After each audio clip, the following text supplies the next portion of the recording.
Relish the opportunity to be an outsider, because it's the outsiders who change the world.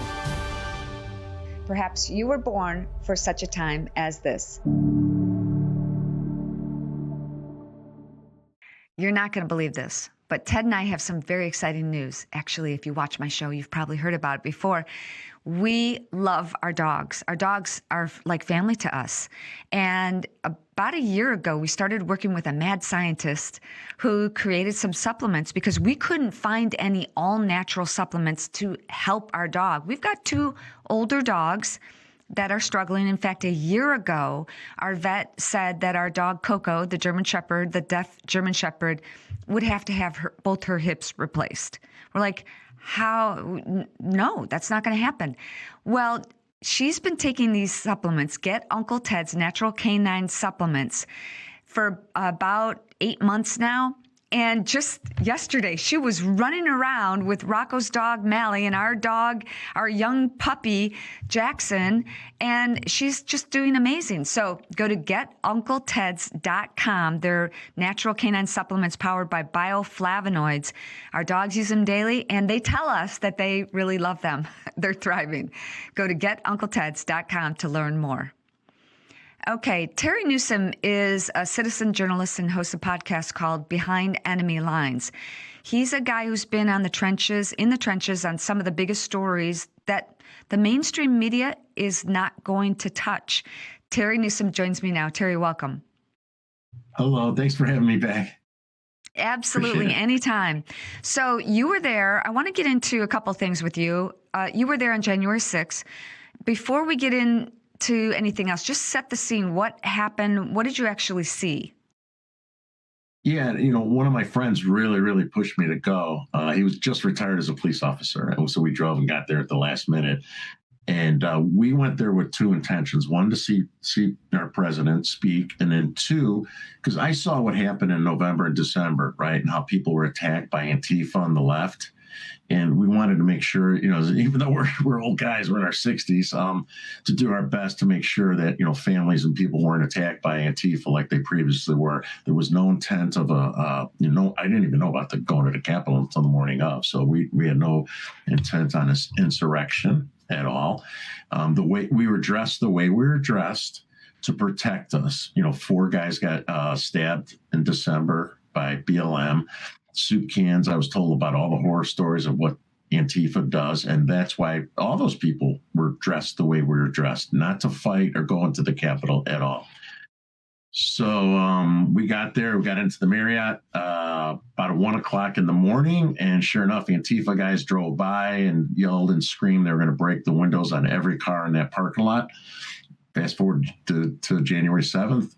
They did what they did. We moved to a different parking lot. So they were there.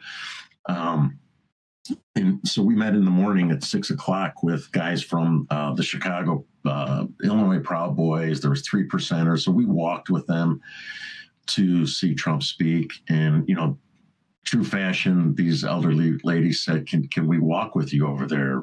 I'm like, yeah, of course you can. She was, thank you so much.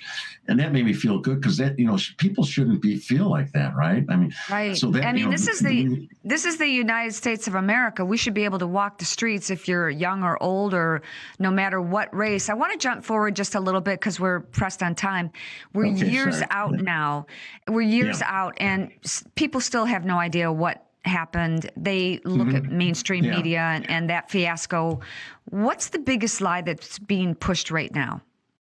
Well, first and foremost, there was no planned insurrection or coordinated attack, hands down. Now we see that there's been, I think, what they say, about 225 FBI, either agents or confidential informants. Absolutely 100% knew that from the minute we got there. Right, because we were right behind Ray Epps, me and my buddy. Oh, there you go. Here's an FBI informant. And whatever happened to Ray Epps?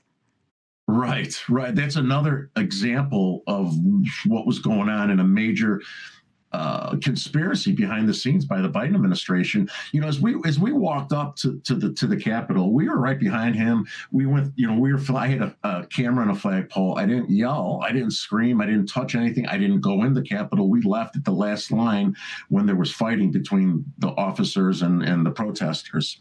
And then that video you show was on the way out when Jacob Chansley walked by yelling freedom. And that guy that was fully covered, that guy with the megaphone, was covered from head to toe. And I knew right away. And when I filmed him, and afterwards, I'm like, that's weird. That guy's standing there by himself right there. And he's screaming at the approaching Trump folks, take a picture, show the world. At 1:31, these people were walking towards the Capitol. No one entered the Capitol until about 2:05, I think. And we were walking out from the Capitol. Why was that guy standing alone, had his hair covered, wrapped with a scarf, a hat, earmuffs, gloves? We couldn't see anything with the color of his hair or anything. He was there on purpose. You don't go there and do that alone and scream into a megaphone telling people, take pictures, show the world. What happened with those pictures, right? How many people got arrested? Yeah. Lots of people got arrested because of that. And, you know, what's interesting is, you know, now I'm in my 60s and I haven't gotten in any trouble in 35 years. And I ran a police FOIA myself, FBI FOIA in May. They have 346 pages on me, the FBI. They said it's going to take 4 years to get my FOIAs back to me. Why? This is under the Trump administration. You know, I was subsequently put on a domestic terrorist watch list. We saw that the Southern Poverty Law Center, they were investigating through Congress last week. Well, an Antifa member for the Southern Poverty Law Center wrote a story from Chicago, and then they started tagging the FBI saying that I tried to overthrow the government. When we asked Mr. Newsome that, no answer. They never even talked to me. So after that story, after the Southern Poverty Law Center and the Antifa guys started tagging the FBI, 10 days later, I was suddenly on a domestic terrorist watch list. And you know, the narrative got set right away, like within hours. Who was driving that? What's behind that? And, you know, the American people we're just exhausted and we want accountability. We want to see some accountability over this. They have to do that, right? I mean, I'm lucky. You know, the FBI showed up to my house a few years ago, Shemane. I thought I was going to jail. I didn't even go in, but I saw all the horror stories. They actually came because Antifa was threatening my life. That's a whole different story. And then they go, oh, by the way, we know you were at January 6th. Did you go in? Did you hit any officers? Did you destroy property? I go, guys, it's been 2 years. I thought you were here for something else. He goes, we had to ask you. I go, I'm assuming you know where everybody was. I had my phone. My friend had his phone. He was a Cook County sheriff. He had his Cook County sheriff hat on. He just retired. You know, we had no until we left. He goes, yeah, we know that. We just wanted to ask you. But it's kind of concerning. And that, you know, they're able to use whatever they did to investigate me or whatever to document 346 pages. I want to know, and I hope, you know, if anyone politics or congressmen are watching, I think you guys would want to know this ties into the weaponization of your investigation right now. You know, why did they do this? Thank God Matt Gaetz saw the Epoch Times stories about it.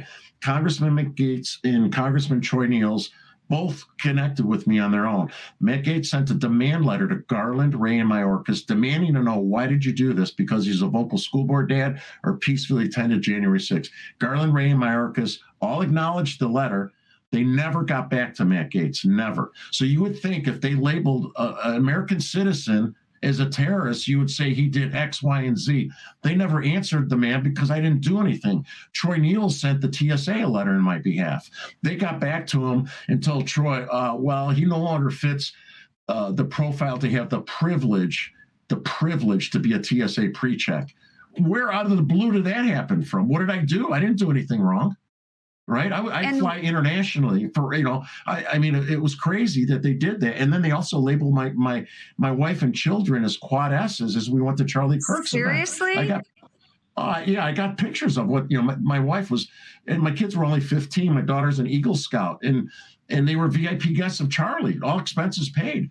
And they pulled him out of line. My wife she hates the politics, right? And she went because the kids were, you know, going to TPUSA. We went as a family, and we missed our flights on the way out there. On the way back, they checked my family twice. I got it all on camera, you know, and it's absurd. At the airport? At the airport they did? At O'Hare and at a Phoenix. And I got to figure out how to block their faces out because I don't want to, my kids just started college and my wife's upset, but you could see it in their faces and stuff. And I'm really pissed off at what they did. They labeled my family that. I'm sure. I mean, the cost personally to you and to so many others has been extraordinary. But when you look at what the J6 defendants have gone through and how they've been treated, especially in jail, say, for example, versus people who were burning buildings when they were saying, oh, it's a mostly peaceful protest and cars are exploding in the background. We've only got about a minute left, Terry, but does that make you angry? Oh yeah, ladies. So for instance, the Chicago Ice Center, right? I've been over there with Ben Berquam and all those guys, and filming these people attacking ICE, right? Dick Durbin was doing a press conference, and I yelled at him. I go, should these people attacking federal officers be treated the same way as the ones from January 6th? I got it on camera. He looks at me, makes a face like, screw you.